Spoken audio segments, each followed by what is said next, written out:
I will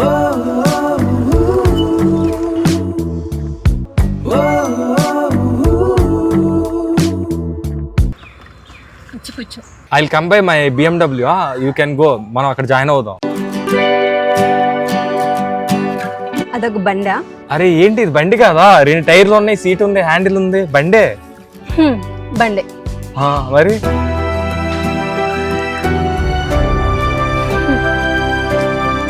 అది ఇప్పుడు start అవ్వదు కానీ ఫస్ట్ ఎక్కువ లేట్ అయితే డాడీ తిడతాడు.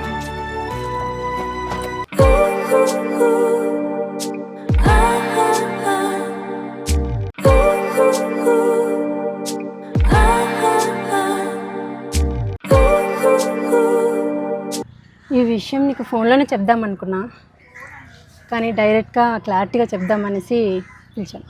ఏంటిది? ఏ విషయం? ఫస్ట్ ఆ గ్లాసెస్ తీసేవా, చూడడానికి ఇబ్బందిగా అనిపిస్తుంది. రేబాను జర్మనీలో కొన్నాను. సరేలే, నీ గురించి తీసేస్తా. ఈ రోజులో 50K శాలరీతో ఇంత పెద్ద సిటీలో సర్వే అవ్వాలంటే చాలా కష్టం. కపుల్ జస్ట్ కాఫీ షాప్కి వెళ్ళి కాఫీ తాగితేనే 5K బిల్ అవుతుంది. అలాంటిది 50K శాలరీ తోటి సర్వే అవ్వాలంటే చాలా కష్టం. ఇంకా ఫ్యూచర్లో కిడ్స్ వస్తే వాళ్ళ ఎడ్యుకేషన్ LKGకి 5 lakhs అవుతుంది. దాన్ని బట్టి నువ్వే ఆలోచించుకో. ఇంకా దాన్ని హైయర్ స్టడీస్ అప్లోడ్ పంపించాలంటే కోర్సులోనే అవుతుంది. LKGకి 5 లక్షలా? నా చిన్నప్పుడు దుంపల బోర్డులో చదివేవాళ్ళం. గవర్నమెంట్ స్కూల్లో చదివిన ప్రతి ఒక్కరు IAS IPS పెద్ద పెద్ద ఆఫీసర్లు అయిపోయారు. మా వీధిలో ఒకడు ఉంటాడు, మా వీధి కలెక్టర్ అయిపోయాడు ఆడైతే. అలాంటిది LKGకి 5 లక్షలు అంటే ఓడి అమ్మ అర్జెంట్ నేను గోలీ సోడా తాగి కొలు తిరిగి పడిపోయేలాగా ఉన్నాను. ఎందుకంటే నా చిన్నప్పటి నుంచి చాలా బాధ అనిపించింది. ప్రైవేట్ స్కూల్లో ఫీజులు కట్టక చాలా మంది చిన్నపిల్లలు పంపించారు ఇంటికి ప్రిన్సిపల్స్. అప్పుడే అనిపించింది గవర్నమెంట్ స్కూల్లో చదివిన వాడికి గవర్నమెంట్ ఉద్యోగం రావాలి, ఇలాంటి ఒక రూల్ పాస్ అవ్వాలి. ప్రతి ఊర్లో, ప్రతి స్టేట్లో, ప్రతి గవర్నమెంట్లో ఇది ఒక రూల్ పాస్ అవ్వాలి. ఇప్పుడు చిన్నప్పటి నుంచి నాకు అదే ఆశ ఉండేది, ఇలాంటిది ఒక రోజు జరగాలనేసి. కానీ జరగదు, చాలా కష్టం. ఏ గవర్నమెంట్లో అలాంటి రూల్ అనేది రాదు. ఈ ప్యాడ్ ఏంటి? ఈ ప్యాడా అందులో ఒక ప్రొడ్యూసర్ మీట్ అయ్యాను, స్టోరీ చెప్పాను. మరి ఏమైంది? ఏమవుతుంది, ఎప్పుడులాగే నచ్చలేదు తమ్ముడు అన్నాడు. అర్జెంట్కి ఇక్కడ జాబ్ మానే అబ్రాడ్లో జాబ్ ట్రై చేయి. అబ్రాడ్లో జాబ్ వచ్చిందంటే కోర్సులో ప్యాకేజ్ వస్తుంది. అంత ప్యాకేజ్ మన లగ్జరీ లైఫ్ లీడ్ చేయొచ్చు. ఒక విషయం ప్రాక్టికల్ మాట్లాడుకో. సరే చెప్పు. ఇప్పుడు నీ ఏజ్ ఎంత? 25. నాది 26. ఇప్పుడు నీది 25, నాది 26. అబ్రాడ్ లో జాబ్ రావాలంటే మినిమం ఎన్ని ఇయర్స్ తెలుసా ట్రై చేయాలి? వీసా ఇంటర్వ్యూ చాలా ఉంటాయి, వేరే ఎగ్జామ్ రాయాలి, మళ్ళీ కోర్సెస్ చేయాలి. ఈజీ 5 years పోతుంది, అక్కడే 31 years అయిపోతాయి. అప్పుడు పెళ్లి చేసుకుని ఏం చేయలేం కదా. అప్పుడు మీ పేరెంట్స్ ఎలా ఉంటారో తెలియదు, అసలు మాట మీద ఉంటావో చేంజ్ అయిపోతావో తెలియదు. ఆల్రెడీ మా ఇంట్లో మా డాడీ మ్యాచెస్ చూస్తున్నారు మిలియనర్స్తో. మన గురించి ముందే మా డాడీకి తెలుసు. నాకు కూడా మిలియన్స్ లో ఉంటారు తెలుసా. ఇన్స్టాగ్రామ్ రీల్స్ లో మిలియన్స్ లో వస్తాయి వ్యూస్.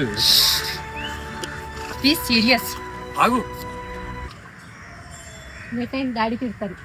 లవ్ చేసుకున్నప్పుడు లేట్ అవుతుంది, డాడీ తిడతారు, ఏం చెప్పలేదు కదా నువ్వు. మరి ఇప్పుడేంటి ఇదంతా? సరే నాదే తప్పు, లెట్స్ బ్రేకప్, ఓకేనా? ఇప్పటికి చాలా లేట్ అయింది, నేను వెళ్ళాలి.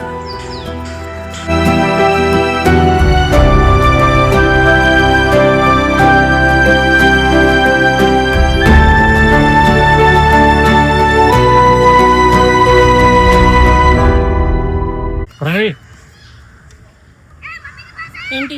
ఆంధ్రలో నన్ను కొంచెం డ్రాప్ చేస్తావా ప్లీజ్? సరేరా.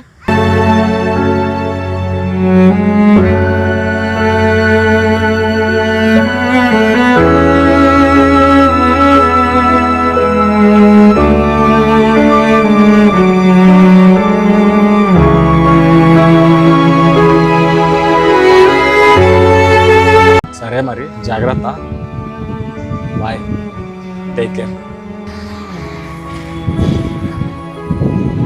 హేమంత్, ఏంటి ఫీల్ అయ్యావా? లేదులే ప్రణయ్. ఒక్కసారి ఆలోచించు. సింపుల్ లైఫ్ స్టైల్ నాకు నచ్చదు. ఎప్పటి నుంచో ఫారెన్కి వెళ్ళాలనుంది ఆ స్టైల్. నువ్వేమో ఇక్కడ ఈ లైఫ్ స్టైల్ 50K సెట్ కాదు. Okay, anyway bye, be happy. Okay సరే ప్రణయ్. నేను కూడా నీకు విషయం చెప్పాలనుకుంటున్నాను. నాకు కానీ ఫారెన్లో జాబ్ వస్తే నేను పెళ్ళి ఉత్తినే చేసుకోను. నాకు కట్నం కావాలి, డౌరీ కంపల్సరీ తీసుకుంటాను. మీ పేరెంట్స్కి ఎందుకని చెప్పి రెడీ చేసుకోమను ఒక 50 కోట్లు. నీ కోసమే వెచ్చి చూసా,